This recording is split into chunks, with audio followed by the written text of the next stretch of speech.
Hey everybody, welcome back to the Classroom YGO.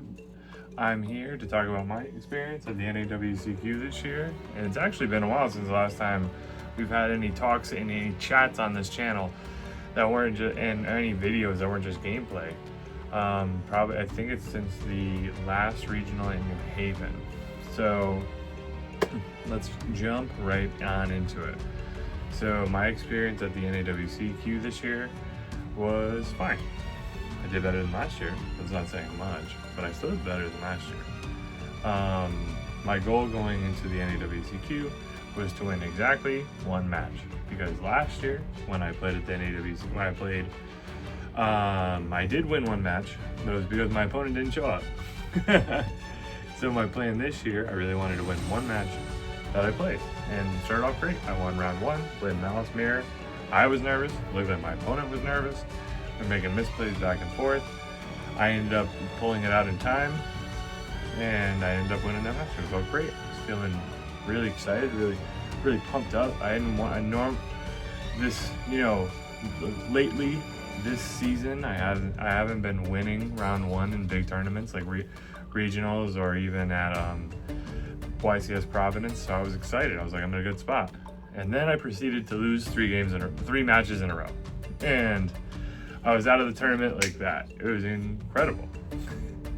I think it was definitely a combination of me not playing my best and not playing being the best player that I could be, because I was nervous, and in my head there was a lot of high stakes, even though there really wasn't. Like, we were just hanging out at a big tournament and having fun. And I ended up kind of falling apart at times, and I think my play was inoptimal at times. I think I got greedy, trying to make sure I had enough bodies to build an end board, and by doing that in a couple games, I played into hand traps that I normally wouldn't have played into, and I just ended up getting blown out by by hand traps that I should have seen coming. So, for instance, in game one of round two, I'm playing against my opponent. He sets up a board. I'm in the process of breaking it. I have the option to either make Red Ransom right off the bat, and then use Red Ransom effects for field spell and go from there, or to make Splash Mage, then get another body back and then go into Red Ransom. So I go up a body while I'm wing climbing. I go for Splash Mage. I had already seen a whole bunch of other interactions. He had one card left in hand. I was like, well, if it's Nib, like, it just is what it is. Like, I gotta play through it anyway. But it turned out to be Impulse, which I should have seen coming. I'm playing a Maliss mirror, and I know the Impulse is gonna be in his deck. I saw him activate Thrust the turn prior. Thrust set Imperm, so if he's playing Maliss and he sets an Imperm, I need to know that he's got Impulse too. He didn't set it, he kept it in his hand, and because he played it differently than I would have, I personally would have set the Impulse there. Not saying that his is more correct than mine is, or I just didn't play around it and I ended up losing it that way. And I think that was kind of my experience throughout the entire tournament, is I was trying my best to focus and see and predict what my opponents were going to do and what resources they may have had based off of what I was going to do in the same situation. And I just was making wrong calls the entire tournament. And that happens. It is what it is. Went to side events, had a great time in side events, almost won regional qualifier. If it wasn't for exactly a Call by the Grave on my Red Ransom in game 3 of the regional qualifier, I'd probably win that regional qualifier, because I was going to play against Blue Eyes in the final of it, and I'm very, very comfortable against Blue Eyes, and I was like, yeah, I'm going to win this. But unfortunately, the one of Call by dashed my hopes into, I was playing against Vanquish Soul. So my matchups throughout the whole day: on Saturday, I played against Maliss. In round 1, I played against Pure Mitsu in round 2. I played against... Who did I play against round 3? Oh no, I played against Maliss round 1. I played against Maliss round 2 I played against Pyramitsu round 3, and I played against Vanquishal round 4. I won round 1, round 2 I lost. I had a, like I said, I played into the impulse, and then I had a very weak hand game 2, so I ended up getting blown out in game 2. Round 3 I played against Pyramitsu. I thought it was Mitsu Raziel because I had drolled him, and then I made the mistake of, in a losing position, I gave up the game too early, so I didn't actually get as much information as I should have from that match. So it led to me in game 2 not playing around impulse again, and because I thought it was Mitsurugi Raziel and not just pure Mitsurugi, and when he hit me with the impulse, I was like, oh, it's not Mitsurugi Raziel, this is pure Mitsurugi, and I ended up losing that match. And then finally I played against Vanquishal in round 4, and I double Charmied in the standby phase, which probably wasn't correct, but I was in a bad mood and I was misplaying a lot already, so the trend just continued. My opponent said pass. I said cool, like maybe they bricked, like we're chilling. I draw for turn. I started my Maliss stuff, my normal summon Chessie Cat. My opponent goes, after the summon resolves, activate Holy Sue.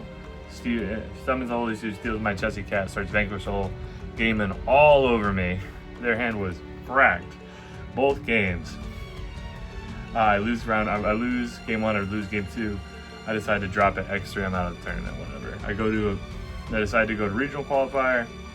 At the regional qualifier, I beat Vanquishal round 1. Then I beat Dinos round 2. And then I was on the precipice of beating Vanquishal round 3. And that called by just cooked my goose. All in all, I thought it was a great experience. My wife and our best friends came with us, and I know in the future when I look back on this whole experience, I'm not going to be thinking about myself playing poorly at the NAWCQ. I'm going to think about all the great memories I had and made with my wife and our friends. However, you guys don't want to hear about that. You guys want to hear about the Yu-Gi-Oh! So let's take a look at my deck list that I played for the event. So to start things off, obviously I played Maliss. It's the deck I've been playing the most. I played 2 Dormouse. It's the best starter in the deck. This deck really lacks starters, so you're trying to play as many as you can. I played 2 White Rabbit. I played 3 Maliss March Hare, as well as 3 Chessie Cat. I think these are the correct ratios to play with the monsters. In the past, I've only played with 1 Chessie Cat. However, the one of Chessie Cat, I think just isn't correct. I don't think it gives you enough Maliss names in game 1 to make sure you're as consistent as possible.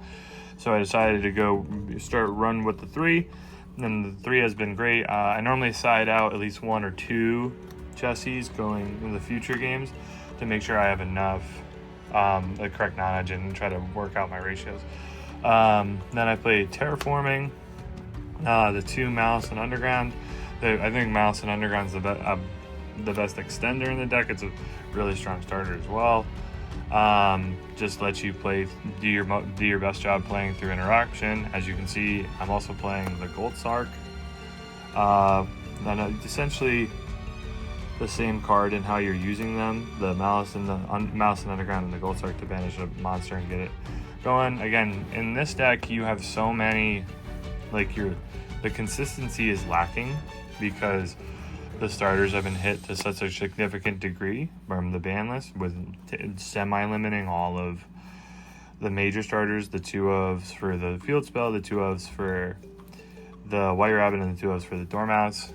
So you just trying to do your best you can. You're really playing, this deck is really not going to be winning exclusively off of 1-card starters. It's going to be exclusively winning on pairing your starters together with other and going through mostly 2-card combos as opposed to 1-card combos. I played the Maliss in the Mirror for half boards. The Search Off the Red Ransom. I played the MTP07 and I played the GWC06. I considered not playing the GWC06 for a while because I wanted to try to maximize on the amount of non-engine and the amount of starters in the deck. I think in the future I would probably side the GWC06 for going first, which a lot of people already were doing, and then also sided in for time. I think playing in the main deck, though I'm very, very comfortable with it in the main deck. That's how I've been playing it for the entire time that the deck's been out, and even after Wide Scales Providence. During the tournament, I felt that I actually thought that it was incorrect to play it in the main deck, and going forward, I think I would side it. And then I played 3 backup Adagnister and the 1 wizard. Backup is a starter in a pinch. However, if you start with the best way to use backup in terms of a 1-card capacity is to normal summon a hand trap and then use the backup. However, and by using Almirage. However, if you do that, your opponent's going to know that you have a pretty weak hand, and that's what happened my round 2 against Maliss. And he knew my hand was weak, and he jumped on me. Then the non-engine, I played 3 Droll, trying to make sure that I could have something in the main deck to deal with Mitsu Raziel. Obviously, I didn't even play Mitsu Raziel, so I played once. It helped. Obviously, it did well against pure Mitsu, but they played around it. I do think Droll is mandatory to play in the main deck this format because of how absolutely ridiculously powerful Mitsu Raziel is. So yeah, I would definitely recommend, if you're looking for my advice, which I guess is why you're here, right? I would make sure to play the Droll in the main. I played 3 Ash Blossom and Joy Spring. I think if your deck has a hard time with Charmies, which Maliss does, Maliss has a hard time dealing with the Charmies, you need to make sure you play Ash. It's a great flexible card, but primarily you're keeping it in the main deck to use to combat more Charmies. I think going forward, we'll talk about this a little bit later. I'm going to be playing a lot more Mitsurugi, pure Mitsurugi, just to take a quick break from Maliss for a little while. Not saying that I don't still love the deck, I do, but I just am a little burned out. And in my pure Mitsurugi deck that I've been playing, I actually side the 3 Ashes most of the time instead of maining them. Just because it's not the most powerful hand trap this format. It's still really flexible, really strong, but there's other more power. Those blowout hand traps are the ones that are really carrying games this format from what I've seen. Speaking of those blowout hand traps, I played 3 Molcharmi Perulia in the main, as well as 3 Molcharmi Fuolos. I decided to play the 6 Charmies in the main. My strategy was just to try to turn skip my opponents as much as possible with my hand trap lineup with the Drolls and the Charmies. And unfortunately, I'm just not a big fan of the 6 Charmies with the 3 Drolls. I don't think I'm going to change it going forward. I just personally don't like it because they conflict so much, but it is what it is. Personally, I don't really think my deck build and what I played in the main deck were the reason why I lost during this event. I mean, obviously, as I've been mentioning, I have some things that I do want to change, but nothing that I think is the reason why I lost. As opposed to last year, where I definitely think my poor deck building is the reason why I lost. Also, look at this little guy. Matches, looks nice. Then I played 3 Bystials. I played 1 Mag, 1 Druis, 1 Baldric. I really liked these. This was a flex spot for me, and I really didn't know what I wanted to play. I went back and forth between Forbidden Droplets in this spot, Imperm in this spot, Nib in this spot. I decided to play the Bystials because the Bystials have so much synergy with the Maliss cards. I don't know if that's a spot that I would change. I think if I'd gone to the event with Imperms instead of Bystials, it would have helped, but that's just because I played in matchups where Imperms were more impactful than Bystials were, But with that said, it probably would have been better to play Droplets because I played so many Vanquish Soul, and Vanquish Soul Droplet is better in the matchup than the Bystials are. I saw Baldric a ton Baldric came up a lot, like the but it's one of those things where it's like you live and you learn. And again, there's really nothing that I think I would have changed with the non-engine as I'm coming to a close, and I thought the best deals were fine. I don't think they were incorrect. I played a 1 of Triple Tactics Talent. I think, like I said, in the future, playing this deck, I think in the main, I cut the GWC and then I keep the Talent and I play the call by with it in the main to help deal with Charmies. It just seems to be I thought that would have felt more correct this tournament than playing with only the 1 Talent and not both the Talent and the call by. And then finally, I played the best hand trap in the game. I played 3 Impulse. And as if I've mentioned I'm pretty sure I've mentioned it in different tech profiles before, is right now all the decks I want to play, except for Yummy going forward, are going to be Impulse decks. That's the main reason why I prefer playing Pure Mitsu over Mitsu Raziel, because Pure Mitsu can play Impulse and Mitsu Raziel cannot. So that was my main deck for the event. Again, I don't think it was my main deck that lost me games. I think it was my play that lost me games. And I think it was, me not playing around hand traps and people having the right hand traps at the right time. To go into the extra, I played 2 Lingaribo. I saw that some people were playing Link Disciple. I just don't think that's correct. I definitely prefer the double Lingaribo. Helps in the Maliss matchup. It helps when you're trying to play around hand traps like Impulse. The game that I lost Impulse, I was actually playing under a Lingaribo for most of it, and I actually had to use the Lingaribo on a Maliss trap. And then after he baited out the Lingaribos when he used the his Impulse. After the Lingaribo, I played Silent Night Almirage, just a way to extend. It turns Backup Agnister plus a hand trap into a 2-card combo, because you normal summon a hand trap, link summon into this, and then you're able to go off to the races.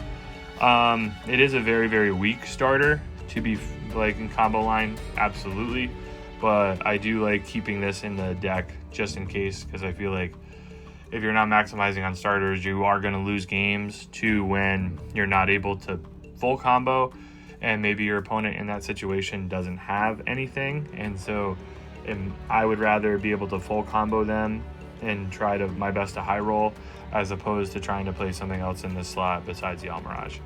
And then the final Link one I played was Link Spider to help play through Nibiru. I think I came up once, I think, but aside from that, I didn't really get nibbed all too much. Like I said, I didn't play too many games, so those are my Link 1s. Then Link 2s, I played Dark. Dark didn't come up a whole lot. I played SP, I played Wicked, I played Lizardos, and I played Splash Mage. I love Lizardos. I think I made these 2 Link 2s the absolute most the entire event. I made Wicked obviously to help with the combo lines. I made Lizardos more than I made Splash Mage for sure, just because I always feel like going through your comboing through Lizardos instead of Splash Mage. You go short one body, but it helps you play through hand traps better while you're trying to make the full board. And then I don't think I was really taking advantage of SP and being able to use it to play through boards. And then even in my Malice mirrors, I never really had a chance to make Dark. It never came up. I think that wasn't because Dark isn't a great card. I think it's just because in those situations, I never had a situation to make Dark where my opponent didn't have a known card that was going to remove the Dark before the effect could resolve. And then I never had a situation where I was going to have 2 bodies in order to make the Dark and try to steal something from my opponent's grave. So those are the Link 1s and the Link 2s. Link 3s, I only played the Malice Link 3s, Red Ransom, White Binder, and Cryptor. I made Red Ransom the most because it's just the most flexible in playing through Charmies and making half boards. And then obviously White Binder. Didn't get banned. She survived the weekend. Shout out my girl. Hopefully she doesn't get banned after the EU WCQ. So I'm really hoping that my break for Maliss I'm going to take for a little bit isn't a permanent break, and hopefully they don't ban my girl. And then Heart Scripter is just Heart Scripter. This is probably my favorite card in the entire deck, just because Heart Scripter is so flexible. It's an Emboar Beast, it's an OTKer, like it's just such an awesome card. And then I played 2 Link 4s. I played Bomber Dragon and Access Code Talker. The Bomber Dragon I made in lines where I thought I needed the destruction, and I would actually, in lines where I had enough bodies and I didn't think the destruction was correct, I would make Allied Code Talker Agnister. I went back and forth all weekend about getting a QCR Allied Code Talker Agnister, and I didn't do it because I was worried about Maliss getting hit on the ban list this weekend from all of the rumors. So I ended up not getting a QCR because I was like, if it gets hit, I'm only going to use it once, and so I decided not to get it. And looking back on it, I should have just followed my gut and gotten my QCR Allied Code Talker, because it's the only card in this deck except for Heart Scripter that has a QCR that is not in QCR. That's in my extra deck. Now moving on to the side, for going first, to side out the Charmies, I played 3 AI Michu and 3 Solemn Warning. I thought they were both fine. I thought they both did their job. I was a little underwhelmed with the 3 AI Michu. I think in the future, I don't know. I went back and forth about whether or not I wanted to play a Thrust package or if I wanted to play the Warnings and the Imichus. I think in the future, I probably would go with the Thrust package. And Thrust is just one of my favorite cards. And I think in the future, like, if I'm going to lose, I'm going to do it on my terms. And I'm going to do it playing Thrust. I also think a card that you'll see that is missing from my side in my main deck is Nibiru. I also think it was incorrect of me to not play 3 Nibs. So those are my going first cards. My other going first card was Call by the Grave. So most of the time, if I was siding and I needed to Call by the Grave in the matchup, I would side out the Terraforming for it, and then I would go and I would have the Call by in that spot. Like I said, in the future, I'd be moving the Call by to the main deck and instead of playing the GWC in the main, I'd move the GWC to the side.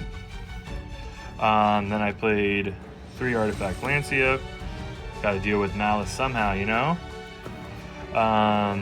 2 Mold Charming Meows for Maliss, and then some other graveyard centric decks. I decided just to play 2. So generally speaking, if I was siding in a matchup where I wanted to play the Meows, I would side in the 2 Meows and leave in 1 Perulia, so I would still have the 6 Charmies. I never liked going above 6 Charmies. I always want to stay at those 6 Charmies if I'm going second, just because it feels like I just don't want to draw into more Charmies as my opponent is playing. And then I was worried about some Morganite stun, so I played some just generic going second cards in Feather Duster, and then double Lightning Storm. Alright, that's the deck profile, so I will see you guys back up at the desk. And we're back. So, wrapping things up here, I like my deck. I still enjoy playing Maliss, but I am taking a quick break from it from a little while. So if you're here, if you enjoy watching the channel because you like watching me fumble through Maliss combos and trying my best, reach out and let me know. While I'm in this break, I might extend it, I might cut it short, I might mix in some Maliss games. If people are reaching out and saying, hey, I really want to see some more Maliss, I really want to see try to see what you're doing now that I'm going to try to take the GWC out of the main. If not, it's looking like we're going forward, playing some other decks I enjoy. Like, I'm going to bring back some more Fire King. I'm going to play some Tier, some like Board Breaker, no hand traps in the main deck. I'm going to blow your brakes off Tier.